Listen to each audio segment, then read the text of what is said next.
Hello दोस्तों, नमस्कार। स्वागत है आपका पीकेआर टेक क्लासेस में। दोस्तों, आज हम लोग देखेंगे एमपी केवीवीसीएल टीए का टेक्निकल क्वेश्चन का सेट दोस्तों। ठीक है, तो इसके 75 टेक्निकल क्वेश्चंस हैं जो काफ़ी इंपॉर्टेंट क्वेश्चन है जेई एंड टीजी2 के लिए। ठीक है, तो इसको हम लोग दो पार्ट में देखेंगे।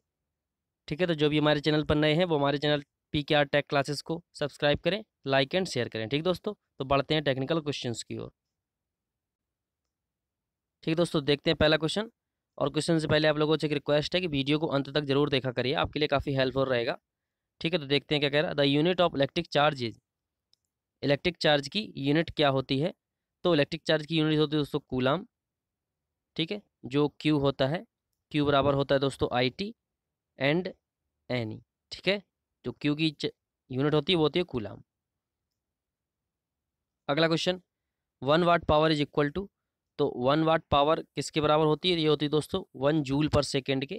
ठीक है, 1 वाट पावर जो होती है वो होती है 1 जूल पर सेकेंड के। अगला क्वेश्चन क्या कह रहा है, what will happen to the value of resistance of a wire if its thickness is increase.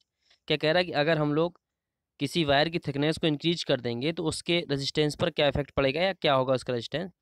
तो पहले हम लोग जानते हैं दोस्तों कि जो किसी भी वायर का जो रेजिस्टेंस का फॉर्मूला होता है रो एल बाई ए।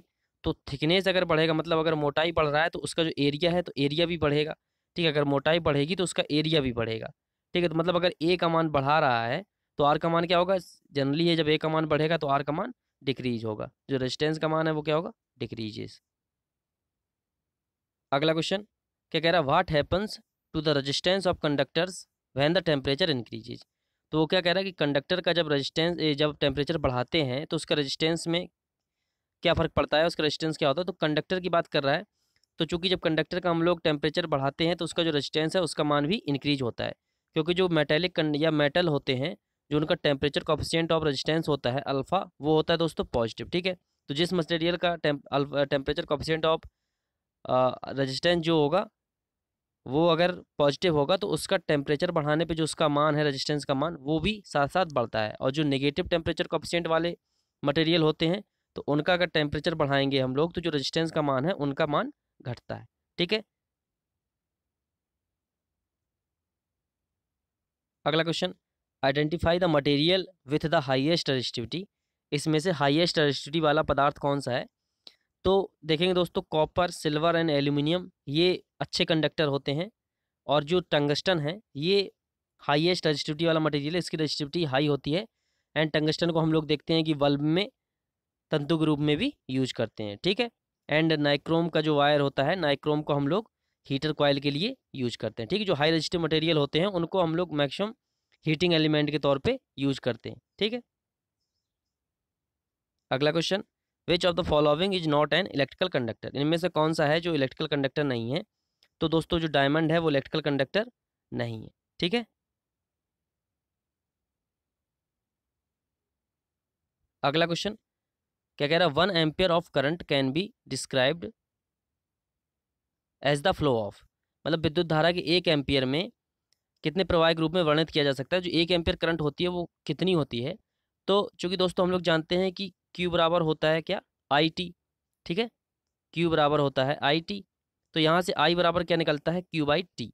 ठीक है, तो I बराबर अगर 1 एम्पियर निकालेंगे तो क्या होगा? एम्पियर जो निकलेगा वो होगा कूलाम पर सेकेंड। ठीक है, कूलाम पर सेकेंड इसका मात्रक हो जाएगा एम्पियर का। लेकिन जो क्यू है, मतलब उसमें 1 कूलाम चार्ज में कितने इलेक्ट्रॉन्स होता है, कितने इलेक्ट्रॉन का चार्ज होता है 1 कूलाम में? तो 1 कूलाम में दोस्तों होता है चार्ज 6.28 इंटू 10⁻18 इलेक्ट्रॉन। ठीक है, तो 1 कूलाम चार्ज में 6.28 इंटू 10⁻18 इलेक्ट्रॉन चार्ज होता है। तो एंड टी बराबर 1 सेकेंड में पर सेकेंड। तो जो करंट होगी 1 एम्पियर की वो किसके बराबर होगी? वो होती है 6.28 इंटू 10⁻18 इलेक्ट्रॉन पर सेकेंड। मतलब 1 सेकेंड में इतने इलेक्ट्रॉन फ्लो हो जाते हैं 1 एम्पियर करंट के लिए। ठीक है, तो कितना होगा? 6.28 इंटू 10⁻18 इलेक्ट्रॉन पर सेकेंड। ठीक, अगला question, identify the equation for Ohm's law. Ohm के नियम का समीकरण इसमें पहचानना हम लोगों को। तो ओम का क्या होता है नियम? V बराबर आई आर। ठीक है, तो यहाँ पे हम लोग देखेंगे कि V बराबर या I बराबर यहाँ पे V/R करके ये इक्वेशन सही दी हुई है, ठीक है। तो V बराबर IR ये इक्वेशन होती है हम लोगों की ओम का नियम का। अगला question, which effect of electric current is used in relay. Relay में इलेक्ट्रिक करंट का कौन सा इफेक्ट हम लोग यूज होता है करते हैं, तो ये होता है दोस्तों मैग्नेटिक इफेक्ट, जो रिले में इलेक्ट्रिक करंट का इफेक्ट को यूज किया जाता है रिले के लिए। अगला क्वेश्चन क्या कह रहा है, what would be the voltage across the 30 ohm resistor. तो 30 ओम रजिस्टर के अक्रॉस, ये 30 ओम का रजिस्टर, इसके अक्रॉस दोस्तों वोल्टेज ड्रॉप पूछ रहा है कि कितना होगा। तो ये सीरीज सर्किट है, तो सबसे पहले हम लोग आर इक्विवेलेंट निकाल लेंगे। आर इक्विवेलेंट कितना हो जाएगा, सीरीज में जुड़े हुए हैं तो 30 20 50 10 60 ओम, तो 60 ओम आर इक्विवेलेंट हो गया। एंड वोल्टेज सोर्स कितना है, वी बैटरी कितनी लगी 120 वोल्ट की। तो हम लोग यहाँ से करंट निकाल लेंगे पहले। आई इक्विवेलेंट कितनी हो जाएगी, वोल्टेज अपॉन रजिस्टेंस, तो 120/60, तो ये आ जाएगा दोस्तों 2 एम्पियर करंट फ्लो हो रही है सीरीज सर्किट में, ठीक है। तो सीरीज सर्किट में जब करंट क्या होती है कि सभी में सेम जाती है, तो सीरीज में है तो 30 ओम के अक्रॉस निकाल लेंगे। अब हम सेपरेट वोल्टेज ड्रॉप V 30 निकालेंगे। तो रजिस्टेंस कितना है दोस्तों 30 ओम, एंड V बराबर IR होता है, तो I कितनी है 2 एम्पियर करंट जा रही है, तो कितना हो जाएगा दोस्तों 60 वोल्ट। तो जो 30 ओम का रजिस्टेंस है उसके अक्रॉस जो वोल्टेज ड्रॉप होगा वो होगा 60 वोल्ट, ठीक है। अगला क्वेश्चन क्या कह रहा है, what will be the current through a 1000 watts heater connected to a 230 volt supply voltage. 230 volt supply voltage से जुड़े हुए 1000 वाट के हीटर में कितनी करंट फ्लो होगी। तो यहाँ पे P दिया है एंड V दिया है, तो हम लोग लगा देंगे P बराबर VI, तो यहाँ से I बराबर हो जाएगा PY/V, ठीक है। तो P का मान है दोस्तों 1000 वाट अपॉन 230 वोल्ट, ठीक है। जब हम लोग इसको काटेंगे तो ये कट जाएगा दोस्तों 4.34 बार तक, ठीक है। तो ये हो जाएगा I बराबर 4.34 एम्पियर, ठीक है, सिंपल सा। अगला क्वेश्चन क्या कह रहा है, what would be the value of the current IX so in the figure. ये जो फिगर दिख रहा है इसमें जो IX ये है, तो इसका मान क्या होगा। तो ये दोस्तों हम लोग इसमें लगाएंगे KCL, किरचॉफ्स करंट लॉ। तो किरचॉफ्स करंट लॉ क्या होता है दोस्तों, किसी भी जंक्शन पर मिलने वाली सारी करंटों का एल्जेब्रिक सम 0 होता है। तो यहाँ पे हम लोग देखेंगे कि कौन कौन सी करंट जंक्शन की तरफ आ रही हैं और कौन सी करंट जंक्शन को छोड़ के जा रही है। तो देखेंगे 2 एम्पियर 3 एम्पियर एंड ये कितना है दोस्तों, ये 3 एम्पियर ये भी है। तो ये 3 3 6 तो 8 एम्पियर की करंट जो है जंक्शन पर आ रही है। तो 8 एम्पियर आ रही है एंड जा कितनी रही है दोस्तों IX +2, ठीक दोस्तों। ये 3 नहीं है दोस्तों, ये 1 एम्पियर है ये वाला, ठीक है। तो ये कितना हो जाएगा 3 2 5 1 6 एम्पियर हो जाएगा। ये 6 एम्पियर दोस्तों आ रही है और IX +2 एम्पियर जा रही है। तो ये IX बराबर कितना निकल के आ जाएगा, 6 में से 2 चला जाएगा तो 4 एम्पियर की करंट, तो IX से जा रही होगी 4 एम्पियर की करंट, ठीक है। अगला question, what would be the equivalent resistance for 10 resistor each of 120 ohm connected in series. तो वो क्या कह रहा है कि इक्विवेलेंट रेजिस्टेंस क्या होगा, जो 10 रजिस्टर हैं वो 120 ओम के सीरीज में जुड़े हैं। तो सीरीज में अगर 10 रजिस्टर 120 ओम के हैं तो कितने हो जाएंगे 120 इंटू सारे के सारे जुड़ जाएंगे सीरीज में है, तो 120 इंटू 10, ये कितना हो जाएगा 1200 ओम, ठीक है। 1200 ओम को अगर हम लोग किलो ओम में करेंगे तो 1000 का अगर हम भाग दे देंगे तो ये कितना हो जाएगा 1.2 किलो ओम, ठीक है, 1.2 किलो ओम। अगला question, as per NEC what does the symbol shown in the figure represent. तो ये जो फिगर दिया है दोस्तों, इस सिंबल को हम लोग किसके लिए यूज करते हैं, ये किसका प्रतीक दिखाया गया है, तो ये है दोस्तों ओवरहेड लाइन का, ठीक है। इस तरह का जहाँ सिंबल बना हुआ है ये ओवरहेड लाइन का सिंबल है। एंड अगला question, what is the symbol for a starter. तो स्टार्टर के लिए क्या कौन सा सिंबल होता है, तो ये दोस्तों इस तरह का सिंबल होता है स्टार्टर्स के लिए, ठीक है। अगला question, in which year was the national electricity code formulated. कौन से वर्ष में NEC जो कोड है उनकी तैयार की गई थी उनकी फॉर्मूले को, तो ये हुआ दोस्तों 1985 में, ठीक है। NEC का मतलब होता है नेशनल इलेक्ट्रिसिटी कोड। अगला क्वेश्चन क्या कह रहा है, which of the following is not covered by NEC। मतलब इनमें से क्या है जो नेशनल इलेक्ट्रिसिटी कोड के थ्रू उसको कवर नहीं किया जा सकता, नहीं किया जाता। तो दोस्तों इलेक्ट्रिकल अप्लायंस स्टैंडर्ड्स ये NEC कोड देता है, इंस्टॉलेशन रूल ये भी NEC बताता है, एंड इलेक्ट्रिकल सेफ्टी ये भी NEC बताता है। लेकिन जो पावर टैरिफ होते हैं ये कंपनी डिसाइड करती है कि जो कंपनी पावर दे रही है आपको कि वो किस दर पे आपको पावर सप्लाई करेगी, ठीक है। ये NEC नहीं करती है। अगला question, which material is best suited for use as a heating element. तो अभी पिछले क्वेश्चंस में बात हुई दोस्तों कि हीटिंग एलिमेंट के लिए बेस्ट मटेरियल कौन होता है, जिसकी रेजिस्टिविटी हाई होती है। तो इसमें से जो नाइक्रोम है इसकी रेजिस्टिविटी हाई होती है, ठीक है। इसको हमने बताया कि हीटर कॉइल के लिए भी इसका यूज करते हैं। अगला question, what is the process of passing electric current through an electrolyte for the purpose of coating called. मतलब कोटिंग के उद्देश्य के लिए किसी भी इलेक्ट्रोलाइट से हम लोग करंट पास करते हैं, वो किस प्रोसेस में किया जाता है। तो ये होती है दोस्तों इलेक्ट्रोप्लेटिंग, जिसमें हम लोग जिंक की परत को चढ़ाते हैं इलेक्ट्रोप्लेटिंग करके, ठीक है। अगला question, in the process of electrolysis the weight of the substance deposit does not depends on. मतलब विद्युत अपघटन की प्रक्रिया में जो जमा हुआ पदार्थ होता है वो किस पर निर्भर नहीं करता है। तो ये दोस्तों टेम्परेचर पर निर्भर नहीं करता है, जो जमा हुआ पदार्थ होता है, ठीक है। जमे हुए पदार्थ पर जो भार होता है वो टेम्परेचर पर डिपेंड नहीं करता है। अगला question, what is the full form of PVC that is use for cable insulation. PVC एक प्रकार का इंसुलेशन होता है दोस्तों, केबल के लिए ऊपर चढ़ाया जाता है। तो उसका जो फुल फॉर्म होता है क्या होता है, वो होता है दोस्तों पॉलीविनाइल क्लोराइड, ठीक है। अगला question, what is the formula for the time period T of an AC wave from with frequency f hertz. तो जो टाइम पीरियड T बराबर होता है वो होता है 1/f फ्रिक्वेंसी का उल्टा, ठीक है। अगला question, what is the number of radian in one cycle. तो वन साइकिल में रेडियन की कितनी संख्या होती है। तो ये वन साइकिल होगी, इसमें 0, पाई एंड 2 पाई, ठीक है। तो इसमें जो रेडियन की संख्या हो जाती है दोस्तों वो होती है टोटल 2 पाई।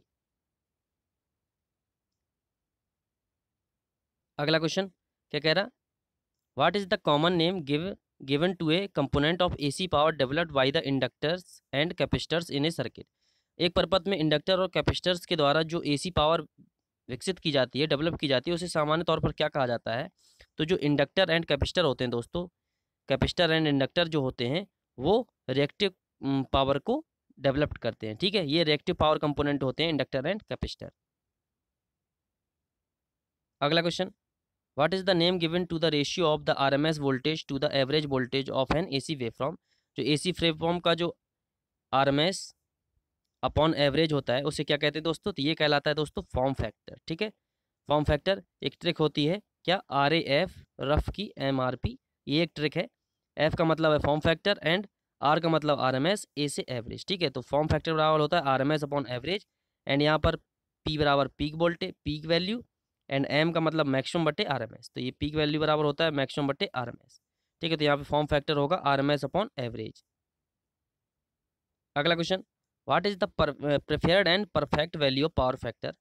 मतलब पावर फैक्टर की परफेक्ट एंड प्रेफर्ड हम लोग क्या वैल्यू करेंगे, मतलब पावर फैक्टर की सबसे अच्छी और प्रेफर्ड वैल्यू क्या होनी चाहिए। तो जो पावर फैक्टर है उसका मान क्लोज टू 1, मतलब क्लोसेट टू 1, मतलब जो cos∅ का मान है वो 1 के करीब करीब होना चाहिए। तो पावर फैक्टर काफ़ी अच्छा है, और यही हम लोग प्रेफर्ड भी करते हैं कि पावर फैक्टर का मान जितना ज़्यादा हो, यूनिटी हो, वो बेस्ट होता है, ठीक है।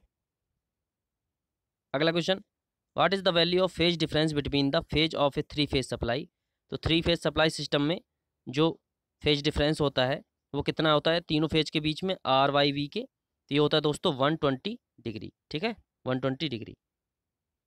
अगला question, earthing is necessary for the, क्या होता है कि जो अर्थिंग होती है वो किसके लिए आवश्यक होती है। तो ये होती है दोस्तों जो लीकेज करंट फ्लो होती है, किसी भी इक्विपमेंट में लीकेज करंट फ्लो होने लगती है तो उससे शॉक लगने का खतरा रहता है। कभी कभी अगर ज़्यादा लीकेज करंट फ्लो होती है तो उससे मतलब काफ़ी नुकसान पहुंचने की आशंका होती है। तो ये जो मशीन चला रहा होता है कोई भी बंदा, तो उसके लिए सेफ्टी के लिए अर्थिंग करते हैं, ठीक है। Safety of users and machines, ठीक है। मशीन में जो लीकेज करंट फ्लो होती है उनकी भी सुरक्षा प्रदान करने के लिए हम लोग अर्थिंग, ठीक। तो अगला question, which one of the following is a semiconductor material.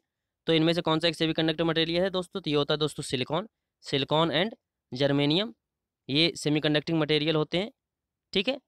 And जो इसमें इंडियम है, तो इंडियम क्या होता है दोस्तों, तो ये इंडियम एंड आर्सेनिक, ये हम लोग जो मटेरियल है इनको हम लोग अगर सिलिकॉन या जर्मेनियम में मिला दें, तो इंडियम को अगर हम लोग सिलिकॉन में मिला देंगे तो हम लोगों को क्या होता है कि P टाइप का मटेरियल प्राप्त हो जाता है, P टाइप का सेमीकंडक्टर। एंड अगर आर्सेनिक को मिलाते हैं तो हम लोगों को दोस्तों एन टाइप का सेमीकंडक्टर प्राप्त हो जाता है। ठीक है, अगला question, the majority carriers in a P type semiconductors are. तो मेजॉरिटी मतलब पी टाइप सेमीकंडक्टर्स में जो मेजॉरिटी कैरियर्स होते हैं होल्स, मतलब जिनकी संख्या ज़्यादा होती है, एंड जो माइनॉरिटीज़ होते हैं तो वो होते हैं दोस्तों इलेक्ट्रॉन। ठीक है, इलेक्ट्रॉन्स होते हैं इसमें माइनॉरिटीज कैरियर। ठीक है, अगला क्वेश्चन कि when does a PN junction diode acts A close switch. जो पीएन जंक्शन डायोड है वो एक बंद स्विच की तरह कब कार्य करता है। तो दोस्तों पीएन जंक्शन डायोड एक क्लोज स्विच की तरह तब काम करता है जब उसको हम लोग फॉरवर्ड वाइज में चालू करते हैं। ठीक, फॉरवर्ड वाइज मतलब ये है कि अगर पीएन जंक्शन डायोड है, ठीक है, तो अगर पी टर्मिनल को हम लोग पॉजिटिव टर्मिनल से एंड एन को नेगेटिव टर्मिनल से जोड़ेंगे तो ये फॉरवर्ड वाइज कंडीशन कहलाती है। फॉरवर्ड वाइज कंडीशन में दोस्तों जब हम लोग अगर बैटरी के टर्मिनल का जो वोल्टेज है अगर नी वोल्टेज से ज़्यादा कर देते हैं तो क्या होता है कि जो फॉरवर्ड वोल्टेज है वो तो इंक्रीज होता है, लेकिन इसके साथ में जो करंट होती है वो डायरेक्ट रेपिडली इंक्रीज हो जाती है। जो उसकी डिप्रेशन लेयर होती है बीच में वो धीरे धीरे कमज़ोर होने मतलब सिकुड़ती जाती है, छोटी होती जाती है। तो इससे जो फॉरवर्ड करंट होती है वो एकदम से इंक्रीज हो जाती है। जब हम लोग नी वोल्टेज तक उसको बढ़ाते जाते हैं उसके बाद अगर थोड़ा सा वोल्टेज बढ़ाते हैं तो जो करंट होती है वो एकदम से इंक्रीज हो जाती है। ठीक है, तो इस फॉरवर्ड वाइज कंडीशन में क्या होता है, जो उसका रेजिस्टेंस होता है बहुत ही स्मॉल हो जाता है। इस वजह से जो डायोड होता है वो एक प्रकार से क्लोज स्विच की तरह काम करने लगता है आफ्टर नी वोल्टेज के। ठीक है, अगला question, during which cycle of the input signal does a full wave rectifier conducts. मतलब फुल वेव रेक्टिफायर में जो इनपुट सिग्नल होता है वो कौन सी साइकिल में दिया जाता है। तो ये दोस्तों with positive and negative half cycles, ये दोनों हाफ साइकिल्स में फुल वेव जो रेक्टिफायर होता है उसमें फुल मतलब पॉजिटिव एंड नेगेटिव दोनों साइकिल में, पॉजिटिव एंड नेगेटिव दोनों साइकिल में हम लोग इनपुट देते हैं। ठीक है, अगला question, what must be the polarity of emitter and collector terminals for a PNP transistor to act as an amplifier. मतलब एक एम्पलीफायर के रूप में अगर पीएनपी ट्रांजिस्टर को काम करने के लिए हम लोग जो ट्रांजिस्टर अमीटर और कलेक्टर टर्मिनल्स हैं वो कैसे होने चाहिए उनकी पोलरिटी। तो दोस्तों जो पीएनपी ट्रांजिस्टर है, ठीक है, इसको अगर हम लोग एक एम्पलीफायर की तरह अगर काम करना है तो उसके लिए दोस्तों जो ये अमीटर टर्मिनल हो गया, ये कलेक्टर एंड ये बेस टर्मिनल। तो जो कलेक्टर टर्मिनल है वो नेगेटिव एंड जो पॉजिटिव टर्मिनल है वो पॉजिटिव। ठीक, ammeter always positive and collector always negative होगा, तभी एक वो प्रॉपर एम्पलीफायर की तरह कार्य करेगा। ठीक है, अगला question, what is the number of junction in an SCR. तो एससीआर में कितने जंक्शन होते हैं। तो दोस्तों एससीआर एक 4 लेयर डिवाइस होती है, 4 लेयर सेमीकंडक्टिंग डिवाइस होती है, पी एन इस तरह से। एंड इसमें जो जंक्शन होते हैं दोस्तों वो 3 जंक्शन होते हैं, J1 J2 and J3। And इसमें टर्मिनल, ठीक है, ये होता है एनोड, ठीक है, ये कैथोड एंड गेट। ठीक है, एंड ये यूनिडायरेक्शनल डिवाइस होती है एंड नॉन लीनियर होती है। ठीक है, एंड एक करंट कंट्रोल डिवाइस होती है। ठीक है, तो इसमें जो जंक्शन होंगे वो होते हैं दोस्तों 3 जंक्शन। ठीक है, ठीक दोस्तों, अगला क्वेश्चन और इस पार्ट का last question, what is the number of bits in A bite. मतलब एक बाइट में कितने बिट्स होते हैं। तो एक बाइट में दोस्तों होते हैं 8 बिट्स। ठीक है, ठीक दोस्तों, तो ये था हम लोगों का MP KVV CLTA technical questions का पार्ट 1। ठीक है दोस्तों, आशा करता हूँ आप लोगों को वीडियो पसंद आया होगा। तो वीडियो अगर पसंद आता है तो हमारे चैनल PKR टेक क्लासेस को आप सब्सक्राइब करिए। ठीक है, एंड दोस्तों के साथ शेयर कीजिए एंड लाइक करिए। ठीक है, धन्यवाद, मिलते हैं अगले पार्ट में।